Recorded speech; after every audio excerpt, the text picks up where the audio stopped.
Hello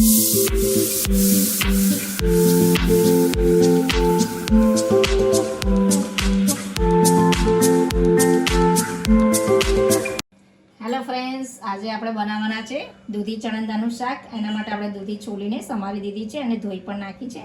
અને ચણા દાળ આપણે એક વાટકી જેવી લીધી છે અને 2 કલાક આપણે પહેલાં પલાળી દેવાની છે. અને ડાયરેક્ટ આપણે કુકરમાં 5 જ મિનિટમાં શાક એવું ટેસ્ટી એવું એકદમ હેલ્ધી શાક છે. આ શરીર માટે આપણે એક ટેસ્ટી શાક બનાવવાના છે. તો ચલો કેવી રીતે બનાવું એ જોઈ લઈએ. અહીંયા આપણે કુકરમાં બનાવવાના છે અને આ શાક કુકરમાં જ બનતું હોય છે. તો આપણે 3 થી 4 ચમચી જેટલું આપણે તેલ અંદર એડ કરી દઈશું અને 1 ટેબલ સ્પૂન જેટલું આપણે રાઈ ઉમેરી દઈશું અંદર. રાઈ આપણી ફૂટી ગઈ છે. 1 ટેબલ સ્પૂન જેટલું આપણે જીરું એડ કરી દેવાનું છે. આ પ્રમાણે આપણે હિંગ એડ કરી દઈશું અંદર. જો આપણે લીલો લીમડો અને 2 લાલ મરચાં લીધા છે અંદર એડ કરી દઈશું.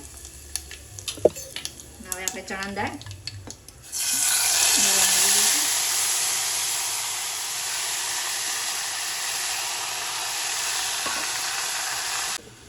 એની ઉપર આપણે દૂધી એડ કરી દઈશું.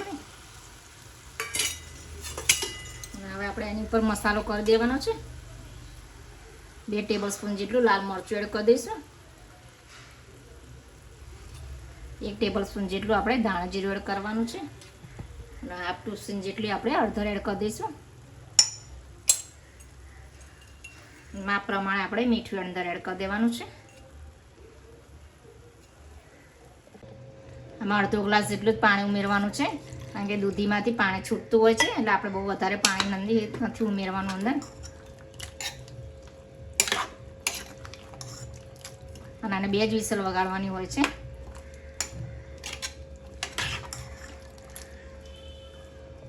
બે ઝીણા એવા આપણે કુકરમાં એડ કરી દઈશું અંદર. અને આપણે ગોળનો ટુકડો અંદર એડ કરી દઈશું. જો તમારે ના ખાવો હોય ગોળ તીખું ખાવું હોય સ્પાઇસી, તો તમારે સ્કીપ કરી શકો છો ગોળને તમે. હવે આપણે બધું પાણી ઉડીને મિક્સ કરી દેવાનું છે. હવે આપણે એને 2 વિસલ વગાડી દઈશું. ત્યાં હવે ઢાંકી દેવાનું છે. 2 વિસલ વગાડી દઈશું.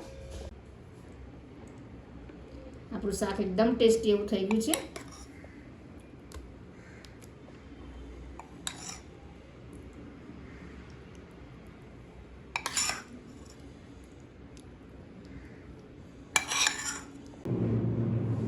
હવે આપણે થોડી કોથમીર સ્પ્રિંકલ કરી દઈશું.